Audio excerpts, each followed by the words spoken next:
Bom, esse é mais um vídeo da série Estudos de Python. Lembrando que no YouTube, série tem como tradução playlist, né, uma lista de vídeos. Tal.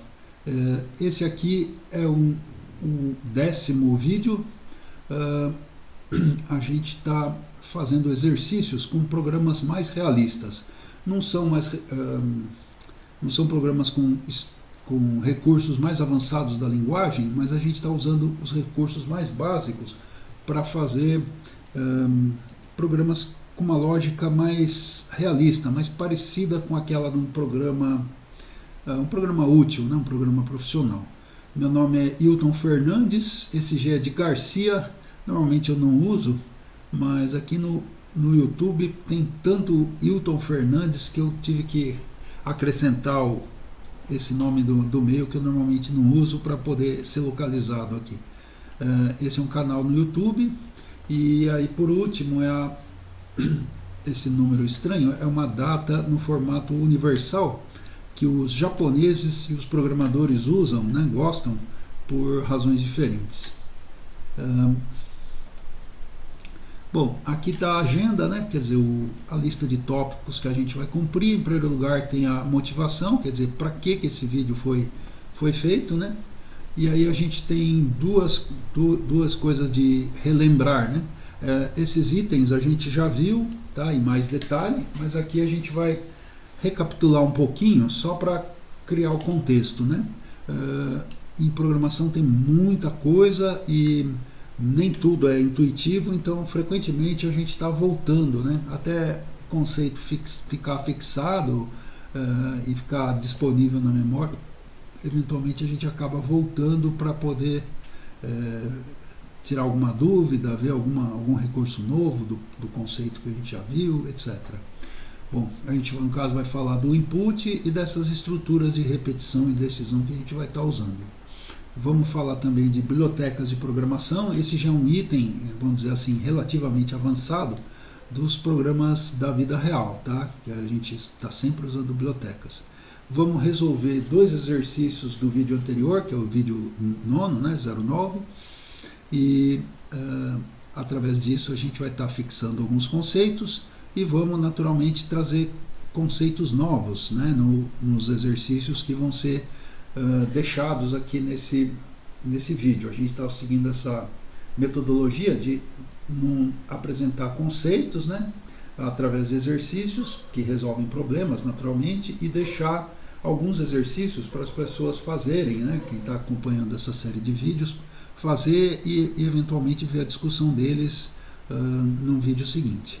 E por último, mas não menos importante, está a lista dos recursos que esse vídeo envolve, né? Então, o código, a apresentação, essa apresentação que está aqui, e até referências vão estar disponíveis num repositório. E quando a gente chegar nesse item, a gente vê como que é. Bom, qual que é a motivação? Como eu comentei, a gente está fazendo programas mais realistas, tá? Que programas são mais úteis, mais genéricos, mais flexíveis, né? E a ideia é que a gente vai fazer isso usando poucos recursos da linguagem. A princípio, só aqueles que a gente já viu, agora combinados de formas mais não digo mais complexas, mas mais amplas, né? Em vez de um programa uma estrutura dentro da outra, vai ser uma estrutura dentro da outra, e aí é mais ou menos assim que são os programas reais, né, da vida real. Bom, então vamos relembrar do input. Num dos primeiros vídeos dessa série, a gente está no 10º, e já no 5º, né, o 05, a gente já estava comentando como que podia fazer entrada de dados em Python. E aí esse é o recurso, essa coisa aqui em azul, é o input. Input é um termo importante em programação, computação, porque é a entrada de dados. Input, no caso, está entrando um dado, né, lendo um dado. Então ele faz isso em duas partes. Primeiro ele joga essa mensagem aqui: por favor, digite seu nome. E depois ele imprime o nome, tá? Bom, isso a gente já viu, não vamos fazer simulado, vamos tocando para frente para ganhar tempo. Tá? Então, o que importa aqui é ver que o nome é uma cadeia de caracteres, né? Por exemplo, Hilton, ou Carlos, ou João, ou Pedro, então são sequências de nome. Por exemplo, José Carlos é o José, um espaço em branco, e Carlos, né? Então, basicamente essas coisas, esse tipo de dados é chamado de string, né? Ou cadeia de caracteres, tá? A gente até fala cadeia de caracteres formalmente, mas na prática aí todo mundo fala string, tá? Então, bom, agora aqui, ali a gente estava pegando uma cadeia de caracteres que era um nome, né? Agora aqui a gente está querendo pegar um número. Como que a gente faz? A gente faz isso em duas partes. Pela função input, a gente pega uma cadeia de caracteres que tem um número, mas ainda é uma cadeia de caracteres. E aí converte para um número por essa função int. Então o que está acontecendo aqui? Eu coloco uma pergunta, né? Qual é a sua idade?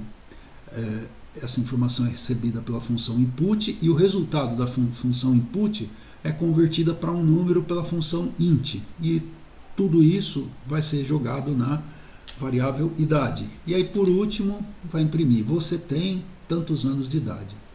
Ok. Bom, então vamos aqui até fazer no nosso programinha, né? Para ficar mais realista. Então vamos lá. Então aqui está o nosso ambiente de programação, bem simplesinho, que chama Replit, tá? Quando a gente abre ele coloca esse pequeno programa. Mas vamos fazer uma outra coisa. Aqui nesse lugar que é o interpretador mesmo, eu vou fazer isso aqui. Vou colocar o número 1, entre aspas, e o número 2, entre aspas.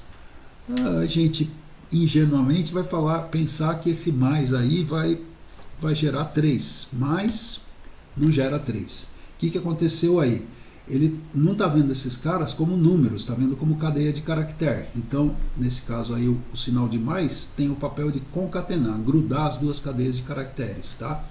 Agora veja aqui o que acontece com números, sem cadeia de caracteres, sem as aspas, 1 mais 2, dá o resultado tranquilo, né?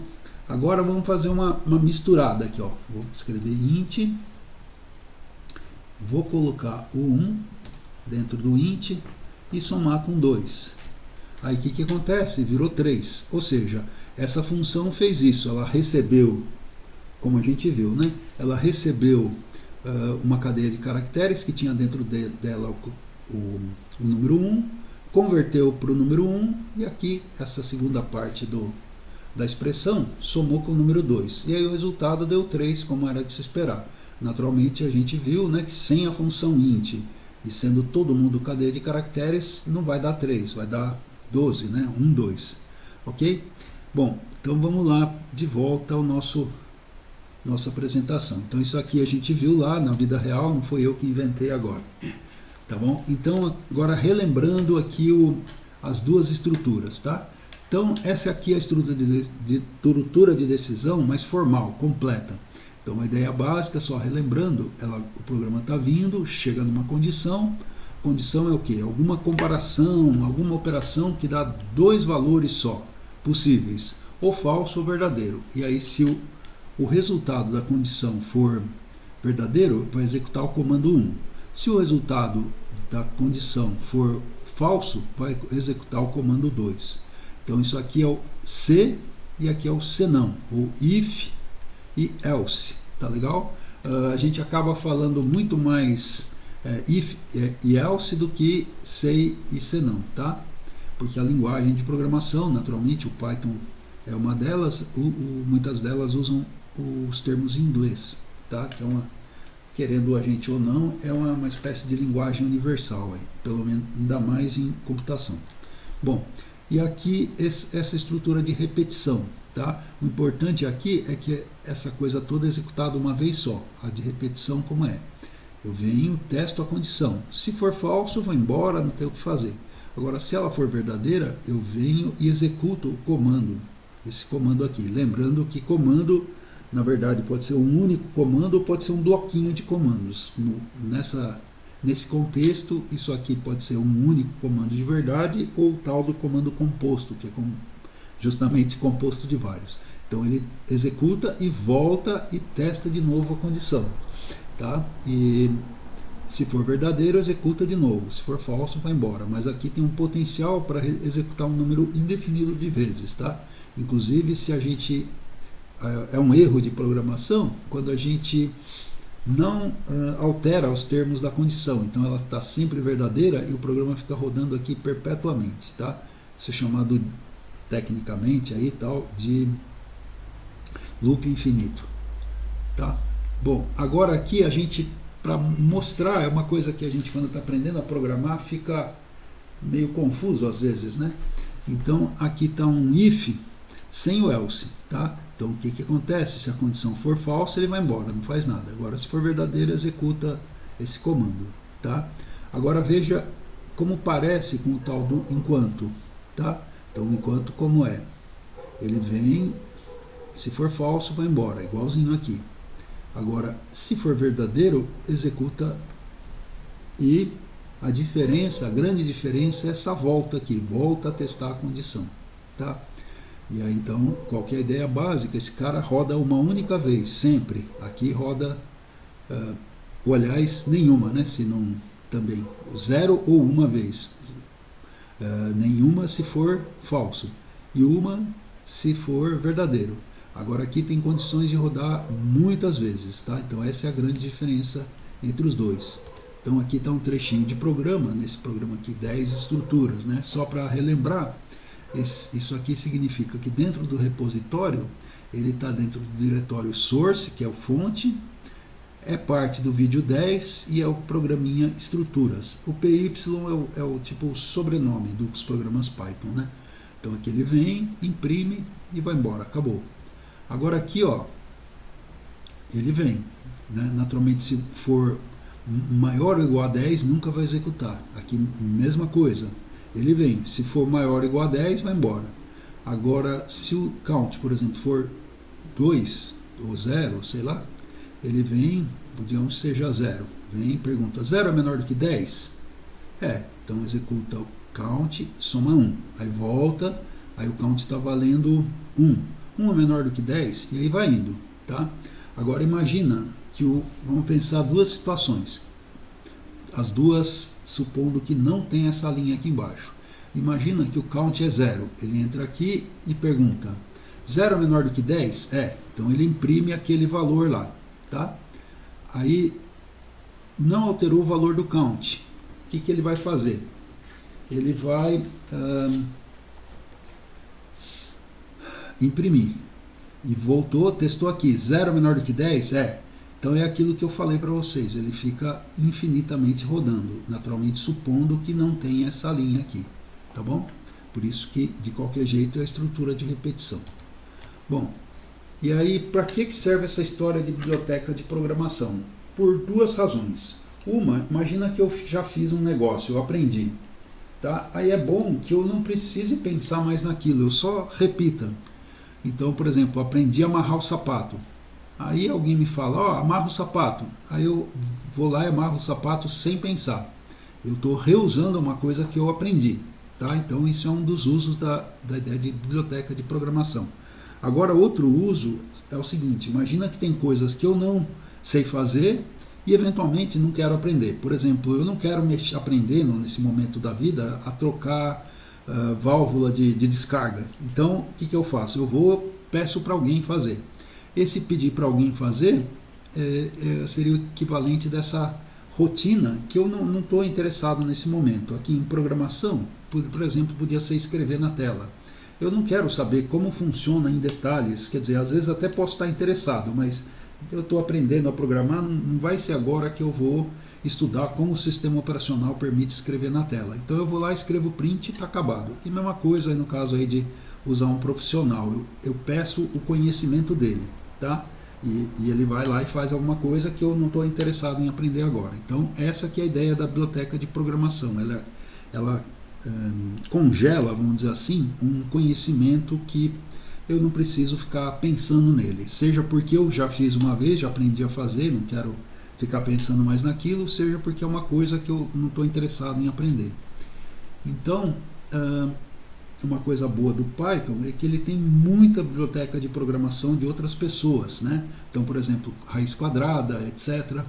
E ele tem mais uma coisa, além de ter esse conjunto grande, é facinho incluir bibliotecas novas. Então, não só ele tem um número grande, como esse número está continuamente sendo aumentado.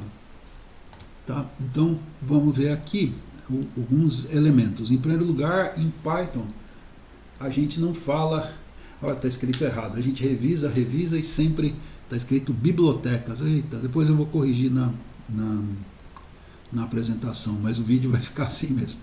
Bom, então em Python a biblioteca é chamada módulo. Uma coisa importante quando a gente fala, está usando uma tecnologia nova, muitas vezes tem um vocabulário novo, né? E aí uma das dificuldades de aprender a tecnologia nova é o tal do vocabulário. Então sempre alguém fala para a gente no contexto do Python módulo, a gente entende que é uma biblioteca. Então a biblioteca está lá, mais ou menos como eu vou estudar algum assunto de matemática, eu preciso ir na biblioteca e pegar o livro, né? Então eu vou tornar o módulo acessível, eu vou me cadastrar, vamos dizer assim, na biblioteca, eu vou usar o comando import. Aqui no caso, nesse programa 09, que é o programa de exemplo do uso da função sqrt, eu fiz assim, eu usei isso aqui que eu vou traduzir. A partir na biblioteca, né, da biblioteca math, importe a função sqrt, ou invertendo, né, importe a função sqrt da biblioteca math, math no sentido de matemática, né, o americano, o inglês tal, não gosta de falar muito nome grande, matemática para eles é um nome enorme, né, então eles resumem. Então significa que está importando essa função do módulo math. Ok, então como é que eu chamo isso? É fácil, eu vou lá, escrevo o nome da função, passo o parâmetro, no caso é o number, e jogo dentro da variável root, raiz, né? Raiz quadrada. Outra forma de importar seria isso aqui, ó, import e math. Aqui eu coloquei um comentáriozinho, por isso que está numa cor diferente, para me lembrar que eu puxei essa função dessa biblioteca. Então, na próxima vez que eu precisar usar essa função, eu já vou lembrar. Então, eu sempre anoto do lado que função que eu estou pegando nessa biblioteca. Tem muitas bibliotecas, né? Eu preciso lembrar de onde que eu peguei. No caso, eu estou falando, eu peguei essa função da biblioteca de matemática básica. E aí, na hora de chamar, eu escrevo, se eu usei dessa forma a importação, eu preciso dizer qual foi a biblioteca que eu peguei. Então eu escrevo math.sqrt. Aí, como a gente viu, tem duas formas, né? Com essa forma aqui, from math, eu vou lá e importo exatamente a função que eu quero. Então fica mais curtinho. Mas agora imagina que eu vou precisar de um monte de livros, né? Um monte de funções dessa biblioteca. Eu vou ter que escrever uma lista enorme de coisas. Pode ser que isso não seja conveniente. Outra coisa, quando eu importo, eu coloco nessa forma aqui, import math, eu crio o que eles chamam de espaço de nomes, ou namespace. Aí imagina que eu tenho essa biblioteca sqrt, essa função sqrt em duas bibliotecas. Por exemplo, na math sqrt eu uso para tirar a raiz quadrada do número.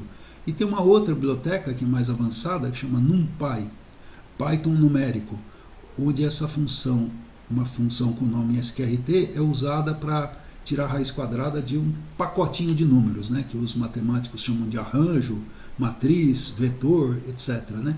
E aí, caso no mesmo programa eu precisasse usar as duas funções, essa seria a forma de importar. Aqui, digamos que eu conheço a família, vamos dizer, a família Silva. Aí eu falo o João. Já se entende. O João da família Silva.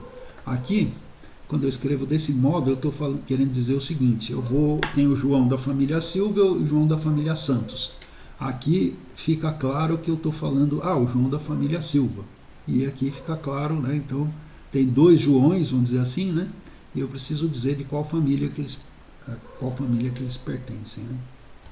Tá. Então, vamos resolver esse exercício aqui, que é o exercício 1 do vídeo anterior. Tá? Então eu vou copiar o programa que foi feito lá, com esse nome 10 exerc1 rc1. 10 porque é o vídeo 10 que a gente está trabalhando, exerc1 porque é o primeiro exercício, e rc1 RC no caso chama Release Candidate, né? Candidato à liberação. Estou fazendo um programa, às vezes eu faço, putz, não dá certo, então eu tento de novo. Então aqui é a primeira tentativa, tá? Possivelmente a primeira tentativa dá certo já, né? Nesse caso, como é muito simples, não vai ter muita dor de cabeça. Eu vou adaptar usando o input. Aqui a coisa é bem simples. O bacana é que quem está acompanhando a série faça e veja o que acontece, né? Então no original, que era o 09, eu jogava um número em cima diretamente na number, né? Então toda vez que eu queria alterar o número, eu precisaria alterar o programa, tá? Ah, esse número 13 é só não tem maior significado. 13 é um número primo, tal, né? Não é tão simples quanto os mais óbvios, né? 2, 3, 5, né? Até 7 acho que a gente sabe decor. 11, 13 a gente às vezes fica pensando, putz, será que não é divisível? Então eu coloquei 13 aí. Bom, e aí no caso a gente coloca, vai trocar. A gente vai fazer aquilo que a gente conversou. Vamos colocar o prompt, né? Pedindo para a pessoa, explicando o que a gente quer que a pessoa digite, ao usuário, né, do nosso programa. Está perguntando, digite um número positivo. E aí a gente vai gerar uma string e essa string vai ser convertida para um inteiro e vai entrar na variável number. Tá? Ok. Bom, vamos ver. Esse também é bem simples, não precisa tanta confusão. Então agora vamos ver o programa, o segundo exercício, né? Bom, se um número natural tem divisores, né, pelo menos um desses divisores é menor ou igual ao valor da raiz quadrada desse número. Tá? Isso é um fato matemático, dá para demonstrar. E aí a gente vai pegar esse programa RC2 e vamos colocar lá. Bom, esse programa é Zerk2, mas lembrando bem, né, a gente poderia usar esse cara aqui anterior. Qual que é a vantagem? A gente está mexendo no programa, já colocou um int, já colocou, melhor, um input, né? Então eu estou conseguindo que esse programa já seja genérico, qualquer número que eu quiser eu coloco lá. Então aqui mesma coisa, eu vou, em vez de começar do programa mais básico, eu vou começar a partir do 10 exerc1 rc1, tá? E aí vamos fazer isso aí.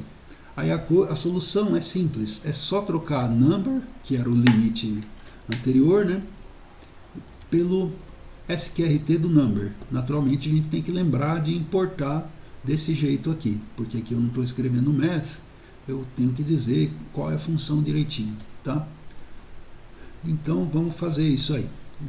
Eu já fiz, né? Vamos pegar o programa.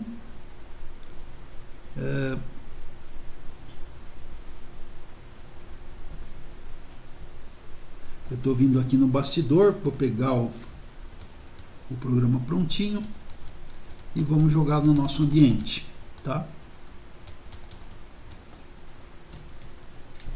Nosso ambiente de programação.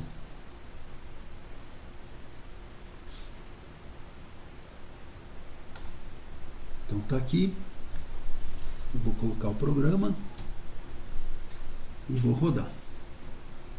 Ele vai apagar o conteúdo anterior. Aí eu venho aqui e vou colocar um número positivo. Vamos colocar aquele 13 que era o que a gente estava rodando. Tá, então ele falou para mim, 13 é primo. Beleza. Agora eu vou rodar de novo. Vou colocar 14. Vamos ver o que ele vai falar do 14. 14 não é primo, tá? 14 é divisível por 7, né? Então múltiplo de 2 e de 7. Ok? E aí deu certo, né? Nesse caso aqui, quando eu tirei a raiz quadrada de 14, deu 3 e alguma coisa, tá? Mais do que 3, que o quadrado de 3 é 9, e menos do que 4, porque o quadrado de 4, né, é 16. Então ele soube resolver. E aí no caso, ele não precisou ir até o 13, como ele iria antes. Ele foi só até um número menor do que o 4, né? Tá? Então foi muito mais rápido. Tá? Para esses números pequenininhos não é tão importante, mas para um número grande, sei lá, 257, por exemplo, vamos ver. 257, ele não precisou ir até 256, ele só foi até 16. Por acaso eu sei que o quadrado de 16 é 256, né? Naturalmente, lembrando, né? Raiz quadrada significa um número que multiplicado por ele mesmo é aquele que eu estou calculando, né? Então, dizer que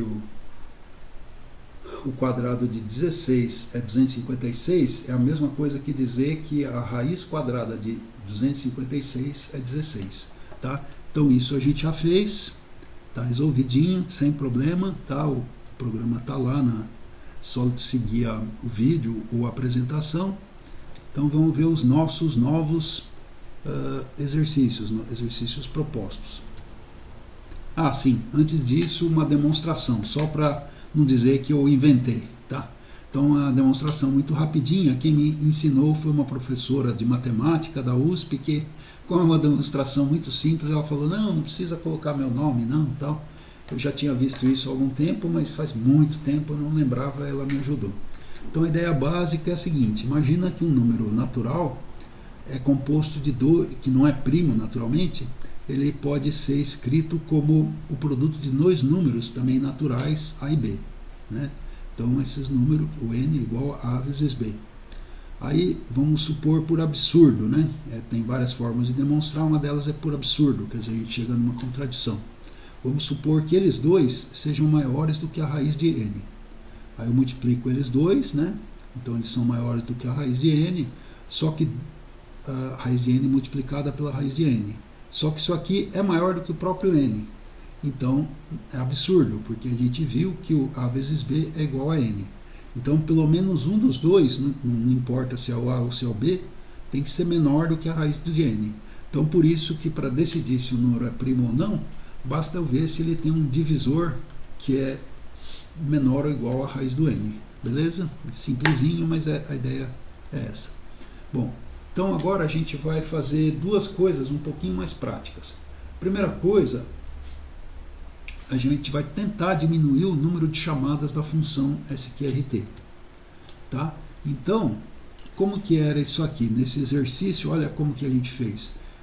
Todo momento que o loop é chamado, é executado, eu calculo de novo a raiz quadrada. Então a pergunta é, será que não tem um jeito de calcular um número menor de vezes essa raiz quadrada? Tá? Então essa que é a pedida desse exercício aqui. Tá? A ideia aqui está explicando a motivação. Uma raiz quadrada não é uma coisa trivial e ela envolve muitas contas, né? E cada vez que a gente fica chamando, toma tempo, né? Para um número muito grande de vezes, acaba deixando o programa muito lento, né? E aí, se a gente conseguir reduzir o número de chamadas, vai deixar o programa mais rápido. E aí, uma coisa um pouquinho mais complicada, mas não tão mais complicada, é isso aqui. É arranjar um jeito de rodar o programa de decisão de números primos genericamente. Aqui, do jeito que a gente estava fazendo, para cada número primo, eu preciso apertar de novo a tecla Run. Seria bom se eu rodasse uma vez só e só fosse fornecendo números. Então a proposta que ele está fazendo para a gente, né, o exercício está fazendo, é a gente alterar o programa anterior para que ele possa ler vários números, tá? Bom, então para a gente nesse momento, repetição significa usar o while. Aí tudo que a gente precisa fazer é envolver o corpo do programa anterior num while, tá? E aí, como que esse while vai parar? Eita, imprevisto. Como que esse while vai parar? Ele vai parar se a gente digitar um número menor do que 2, tá? Um número natural menor do que 2. Então aqui a gente precisa, nesse programa novo, nessa nova versão, antes de executar esse while externo, a gente precisa ler o número para poder fazer uma comparação. E aí depois que a gente gerou o resultado de um número, precisa perguntar outro número, tá? Então está aqui um negócio em português, né? também chama de Portugal, etc. Uma anotação aí, um comentário. Aí a gente vai fazer como a gente fez em outros vídeos, a gente escreve em português e depois vai trocando por Python, né? Então aqui a entrada de número a gente já sabe, né? Entrada do number, a gente já viu lá atrás, usa o int, depois o input, etc. E aqui a gente, enquanto a gente já sabe traduzir como while, number já é o nome da variável, tem que ser maior do que 1. A gente vai inicializar os caras que a gente precisa trabalhar, né? Quer dizer, o divisor vai ser 2, que é o menor número primo, né? E vamos colocar 0 nessa variável aqui, para indicar, ó, eu acho que esse cara é primo. Aí aqui já começa esse miolinho aqui, ó, até a linha 12, é o programa anterior, só que eu coloquei em português para a gente lembrar do que é e para não ficar tão fácil. Tá? Outra coisa importante é que eu preciso empurrar as coisas para dentro. Lembra, o Python, para eu ter um comando subordinado a outro, esse comando subordinado tem que estar empurradinho para dentro. Tá? Então é isso. Aí eu venho aqui e aí eu vou tentando com a raiz quadrada, com os divisores, até que eles, enquanto eles são menores ou iguais que a raiz quadrada do número. E aí vou fazendo. Se eu achar algum divisor, eu mudo o valor dessa variável prime. Aí do lado de fora, quando termina o enquanto, eu vejo se o valor foi alterado, eu vou imprimir. Aliás, se o valor não foi alterado, né, era 0, continuou 0, o número é primo. Se não, eu vou imprimir que o número não é primo. Tá? Quer dizer que se apareceu alguém aqui que dividiu, eu vou ter tido esse valor alterado, não é mais 0, e aí ele vai imprimir, o número não é primo. E aí por último, mas não tão último assim, eu vou pegar um número, um novo número. Tá? Então aqui, digamos que eu peguei, sei lá, 15, aí ele foi calculando, falou, olha, 15 não é primo.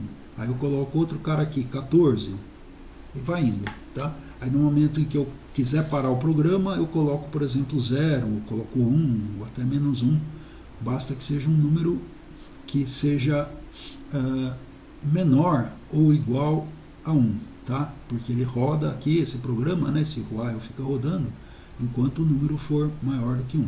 Tá? Então é isso, é só aplicar, só tentar fazer as coisas, está tudo bem clarinho, né? E tudo que a gente fez está aqui nesse repositório chamado Python Study. A gente está usando essa filosofia do software livre, né? Quer dizer, todo o código está aberto para a gente estudar, e documentação livre, toda a apresentação, etc., está disponível também. Tá? Nesse repositório chamado Python Study. Quem tiver com o PDF é só dar clique aqui, ou vai abrir já no navegador, etc., a página do repositório. Quem estiver vendo o vídeo é só escrever essas coisas aqui, https, gitlab, parará, e vai chegar lá. Se gostou do vídeo, por favor, dê um like, é um jeito do YouTube ficar sabendo que alguém está gostando do vídeo, que vale a pena ele mostrar para mais gente. E se quiser continuar vendo mais vídeos de Python, né, de introdução ao Python e até de C++, por favor, se inscreva no canal. Bom, é isso por enquanto. Muito obrigado e até breve.